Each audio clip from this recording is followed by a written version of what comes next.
పవన్ కళ్యాణ్ గారిది ఒక cinema release అయింది. ఆ సినిమాలో కతానా అనే ఒక జపాన్ నైఫ్ను తల్వార్ను ఆయన తిప్పిండు. దాంతో ఆయన దగ్గర ఉన్నట్టు ఒక కానిస్టేబుల్ ఒక ప్రాణం జస్ట్ తృణప్రాయంగా ఆయన ప్రాణం మిస్ అయిపోయింది ఆయనది. అది నేను వీడియో ఎవిడెన్స్తో సహా హ్యాబిట్స్ పోలీస్ స్టేషన్లో కంప్లైంట్ ఇచ్చిన. అంటే ఒక బాధ్యత గల ఆయన ఎవరో నార్మల్ గాడు ఎవరో చిల్లరగాడు కాదు కదా, ఒక ఉప ముఖ్యమంత్రి. మరి ఇంతకుముందు అంటే జనసేన కంటే ముందు ఆయన చెగువీరా ఫోటో పెట్టుకొని ఆయన టోపీ పెట్టుకున్నటువంటి వ్యక్తి. కొంచెమైనా మరి అటువంటి భావాలు ఉన్నాయని చెప్పుకున్నాడు. తర్వాత ఆయన రంగు మార్చిండు. సరే ఏమైనప్పటికీ నేను అలాంగ్ విత్ ప్రూఫ్స్ ఒక బాధ్యత గల ఉప ముఖ్యమంత్రి తెలంగాణలో వచ్చి మరి ఇట్లా ఈ విధంగా ఎల్బీ స్టేడియంలో మరి బాజాబ్తా ఈరోజు కత్తి తిప్పుతుండ అంటే మరి ఒక పోలీసు ఒక దెర్రైతే ఆయన మెడ దిగేది అని వీడియో ఫుటేజ్ అంతించిన. కానీ మన తెలంగాణ పోలీసు చాలా గొప్పోళ్ళు. పక్క రాష్ట్రం ఉప ముఖ్యమంత్రి ఆయన మీదనే కేసు ఎందుకు పెట్టాలని చెప్పేసి కేసు రిజిస్టర్ చేయలేదు. నేను ఇప్పటికి చాలా సార్లు చేసిన. నేను ఎందుకు ఇచ్చిన కంప్లైంట్ అంటే ఒకటి నీ బాధ్యత ఏంది, నువ్వు చేయాల్సిన పనులు ఏంది, నువ్వు ఏ విధంగా చేస్తున్నావు. తెలంగాణలో వచ్చి నా హైదరాబాద్కి వచ్చి నా స్టేడియంలో నువ్వు తలవారు తిప్పే స్థాయికి నువ్వు ఎదిగినవా అని చెప్పేసి ఒక పౌరుషం, తెలంగాణ పౌరుషం చూపించాలనే ఉద్దేశంతో నేను ఇచ్చిన. ఇక ప్రొఫెసర్ నాగేశ్వరరావు గారి విషయానికి వస్తే అంటే ఈరోజు వాళ్ళు ఏ విధంగానైనా నాకు ఇవాళకి ఒక అర్థం కాని ప్రశ్న ఏంటంటే ఇదే రౌండ్ టేబుల్లో ఎన్నోసార్లు ఇన్నయ్య గారు కూడా కూర్చుండ్రు. అసలు ఇప్పటిదాకా క్లారిటీ ఏంటంటే అసలు ఇన్నయ్య గారు ఎందుకు అరెస్ట్ అయ్యిందో ఆయన చాలా మంది చెప్పలేకపోతే నాకు కూడా క్లారిటీ లేదు. కాబట్టి ఎన్ఐఏ అనే ఒక పెద్ద సంస్థ ఇచ్చింది కాబట్టి ఎవరు మాట్లాడద్దని ఎవరు గొడ్డులు ఎత్తలేదు. కానీ ఆయన ఎందుకు ఎత్తుకపోయిందో తెలియదు. ఇవాళ వెంకట్ అని మన జర్నలిస్ట్ వెంకట్ ఇంటి పైన బాజాబ్తా విజయనగరంకి వెళ్ళి వచ్చిండ్రు పోలీసులు. అరే భయ్ ఆయన ఏమన్నా పెద్ద పెద్ద ఏమన్నా టెర్రరిస్టా, పెద్ద యాంటీ సోషల్ ఎలిమెంటా, దేనికోసం పోలీసులు వచ్చిండ్రు?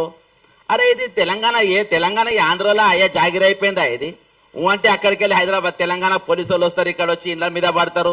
అరే మేము మామూలు వాళ్ళమా? మేము ప్రశ్నించే గొంతుకలం. మేము మొన్న బండి సంజయ్ కేంద్ర మంత్రి కొడుకు ఒక ఇష్యూలో పాల్గొంటేనే ఇక్కడనే రౌండ్ టేబుల్ మీద పడ్డాం, అరెస్ట్ అయ్యేదాకా ఎంబడి పడ్డాం. లాస్ట్కు ఒక 267 మంది పోలీసులు ప్రశ్నించే గొంతుల పైన కేసులు పెట్టే కాడికి తీసుకొని వచ్చినాం. అరే అంత గట్టి స్వరాలు ఉన్నాయి ఇక్కడ. ఇలా అంటే పోలీసు వాళ్ళు ఎట్లా వస్తున్నారు అసలు ఆంధ్రాకి వెళ్ళి ఇక్కడికి పోలీసులు? జగన్ రెడ్డి గారు మీకు రెడ్డి గారికి నాయుడు గారికి ఏమైనా ఉన్నదా లింకు? మీరేమైనా కన్ను కొట్టి ఆయన ఇక్కడికి వచ్చి మీరు వేసుకపోండి అని చెప్పి ఇద్దరం కన్ను కొడుతుండ్రా?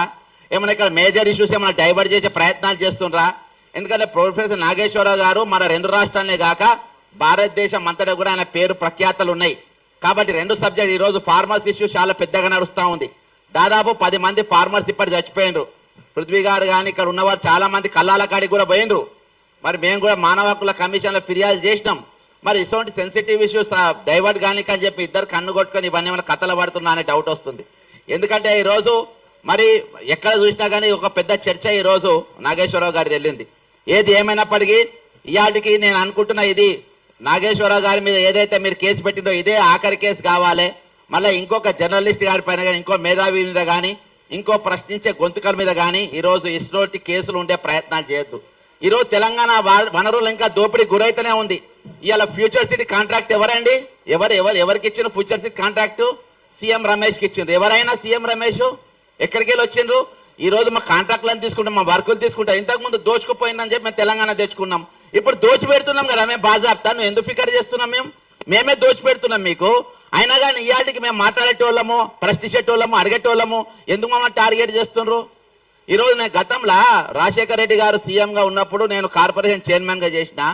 అక్కడ ఉన్న క్యాడర్తో కొంచెం నాకు దగ్గర సంబంధాలు ఉన్నాయి. ఎందుకంటే రాంబాబు గారు వాళ్ళందరూ కూడా నాతోని చైర్మన్గా ఉన్నటువంటి వ్యక్తి. కొంచెం నేను ఇన్పుట్ తీసుకున్నా అసలు జరిగింది ఏంటండి. నాగేశ్వరరావు గారు ఏదైతే విశ్లేషణ చెప్పిండో అది కరెక్టా రాంగా అని చెప్పి 100% కరెక్ట్ అని చెప్పిన. మరి ఎఫ్ఐఆర్ చేస్తారా నా మీద? ఇది అభిప్రాయం చాలా మంది పెడుతున్నారు. మరి నాగేశ్వరరావు గారు చెప్తానే అంటేనే ఎందుకు పెట్టిండ్రు? ఎందుకంటే అది అయితే 2 రాష్ట్రాలలో కాదు దేశవ్యాప్తంగా పాపులర్ అవుతుందని. ఇదే నేను ఒకటే చెప్తున్నా, మీరు వెంటనే ఆ పెట్టిన కేసులు వాపసు తీసుకోవాలని చెప్తున్నా. ఇంకా ఈ చిల్లర కథలు ఏవైతే మీరు పేడ్ మీడియాతోని మరి నిత్యమైన పైన ఏవైతే పోస్టింగ్లు పెట్టిస్తుండ్రో, ట్విట్టర్లు పెట్టిస్తుండ్రో అవి మాకు కూడా వస్తే మేము కూడా పెట్టగలుగుతాం.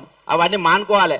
ట్విట్టర్ పెట్టిన ఎఫ్ఐఆర్ వాపసు తీసుకోకుంటే చంద్రబాబు నాయుడు అనేటువంటి హైదరాబాద్ లో తిరిగాడు, లోకేష్ అనేటువంటి హైదరాబాద్ లో తిరిగాడు. ఈడ పౌర సమాజం మొత్తం కళ్ళెత్తది. ఈడ మా తరపున మాట్లాడేటోళ్ళు మా దగ్గర ఉన్న గలాలను ఈ రోజు మీకు కాళ్ళెత్తి తొక్కుతామంటే ఈ రోజు ఇక్కడ ఊకునేటోళ్ళు లేవడం ఇస్తారు చంద్రబాబు నాయుడు. పవన్ కళ్యాణ్ గారు మీరేం చెప్పిండ్రు? మీరు రంగల ఊసలు మార్చినట్టుగా మేము ఊసలు మార్చాం. ఇక్కడ మేము బరాబర్ నిలబడతాం, నిలబడి కళాయించి నిలబడతాం. మొగోళ్ళ నిలబెడతాం, మొనగాళ్ళ లెక్క నిలబడతాం. నీళ్ళక చెక్కగా లెక్క నిలబడడు. ఈ రోజు నాగేశ్వరరావు గారి మీద తుపాకీ పెట్టి మా మీద కాల్చే ప్రయత్నం చేస్తున్నా కావచ్చు. ఈ రోజు మీ పోలీసులు ఇక్కడ హైదరాబాద్ ఏ విధంగా తిరుగుతారు బాస్? తెలంగాణకు పోలీసులు ఏ విధంగా వస్తారు? అరెస్టు వారెంట్ పట్టుకొని ఏ విధంగా వస్తారు? మేము చేతగాని వాళ్ళమా? చేతు గాజులు వేసుకున్నామా? మిస్టర్ రేవంత్ రెడ్డి దగ్గర హోంశాఖ మంత్రి ఉన్నది, ఏ విధంగా నువ్వు అనుమతిస్తున్నావు? ఈ కాంచెలు వారెన్లతో ఆంధ్రకేడ్ వాళ్ళ పోలీసులు వస్తే అరెస్ట్ చేసి ఓపెనేసి పడేయాలి, వాళ్ళని జైల్లో పెట్టాలి. ఎట్లెట్లు వస్తే తమాషా చేస్తుండ్రా ఇక్కడ? తమాషా చేస్తుండ్రా ఇక్కడ? ఇదే ఆఖరి ఎఫ్ఐఆర్ కావాలి, ఇదే లాస్ట్ ఎఫ్ఐఆర్ కావాలి. ఇంకోసారి ఎఫ్ఐఆర్ అయితే మామూలు కూడా చెప్తున్నా, పవన్ కళ్యాణ్ చెప్తున్నా, ఖబర్దార్ అని చెప్తున్నా, హెచ్చరిస్తున్నా. రిక్వెస్ట్ ఇట్లా బొంగజింగ్ ఎవరు చేయడు ఇక్కడ. నువ్వు చేసి చూడు ఇక్కడ, అరెస్ట్ చేసి చూడు, కుత్క మీద కాలు తొక్కుతా నా కొడకల్లారా. జై తెలంగాణ, మరి వీళ్ళకు జోహార్లు.